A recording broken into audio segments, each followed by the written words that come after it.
Eh bien les gars, je me trouve actuellement sur l'île Pasta Sala.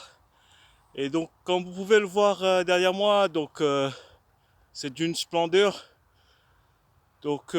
C'est la rivière Drixa. Vu de cet angle, vous voyez comme c'est beau à voir. Et dans le ciel vous avez Vénus qui brille de tous ses feux. Et vous avez aussi cette promenade qui est bien illuminée. Et plus loin, vous avez le crépuscule, ce coucher de soleil.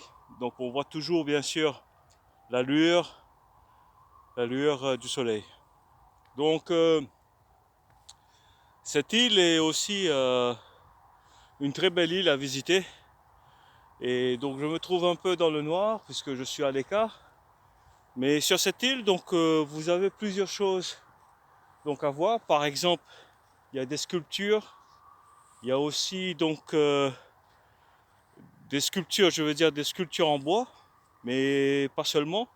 Vous avez aussi des festivals internationaux de sculptures en sable, en sable. Et aussi, Yalgava organise annuellement des festivals de sculptures dans la glace. Il y a aussi d'autres festivals puisque Yalgava c'est une ville qui est très vivante, qui est très animée. Et donc vous avez aussi des festivals de métal, donc des sculptures en métal, ou des régates sur la rivière Lielupe et d'autres festivités de ce genre. Voilà. En été, bien sûr, on aura donc euh, la fête du village. Donc il y aura la fête au village. Et donc ce sera l'occasion pour moi de vous montrer davantage de cette belle ville, surtout avec ses habitants. Pour l'instant, on n'a pas vu les habitants de Yalgava. Et vous pouvez peut-être vous poser la question, c'est quoi cet édifice ou ce dôme que vous voyez là. C'est juste un amphithéâtre couvert, ouvert mais couvert. Et on y organise divers concerts, spectacles, etc. Donc euh, L'île est aussi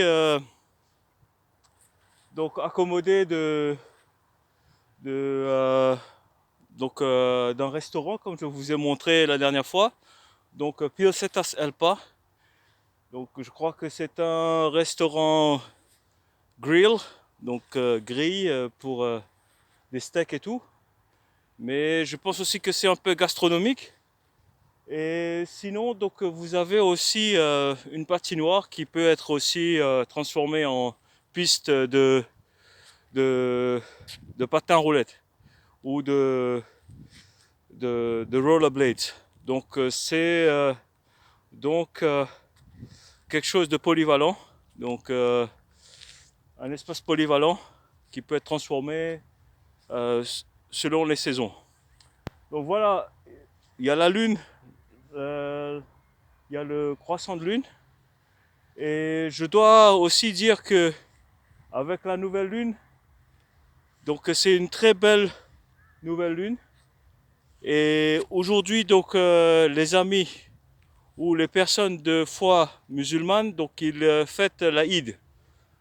L'Aïd, si je ne m'abuse, est la plus grande fête pour les musulmans. Je profite de cette occasion, de cette vue, pour souhaiter à tous mes amis et à toute personne de foi musulmane une très bonne fête de l'Aïd. Eid Mubarak. Eid Mubarak. Voilà, je ne parle pas couramment bien sûr l'arabe, mais je pense que le cœur y est. Et je vais maintenant devoir poursuivre ma route, puisque je ne veux pas trop trop filmer ou tourner de plans puisque après ce sera trop long. Voilà, donc je vais reprendre mon vélo et je vous dis à tout à l'heure les gars.